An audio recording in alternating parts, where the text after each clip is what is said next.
welcome to my channel today. Thank you for joining me. It's a beautiful morning here in Wisconsin, so I'm going to take advantage of the weather so you'll hear the birds chirping and singing. Now here I am just going to prep the canvas, getting the edges tacky so that when I tilt that the design doesn't quite fall off of the edge. It kind of sticks and grabs onto it.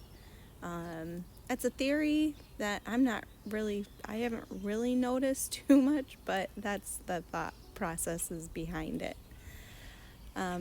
So I'm going to go ahead and tilt my colors today. I'm going to be continuing with the Iridescent series, and I am going to be using the Iridescent Violet over the Amsterdam blue violet, I think. So I'm going to let you guys watch. Please let me know what you think. This is a very colorful piece, so pretty bright.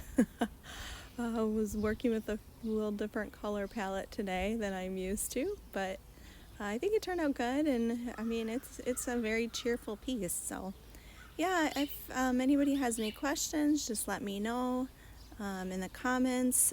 Also, please like, share, subscribe, hit that notification bell, and as always, please go over to DJ Fluid Arts, my dad's channel, and give him some love. We've got a pretty cool collaboration coming up with another artist, so stay tuned for that. And yeah, that's it. You guys have a great day.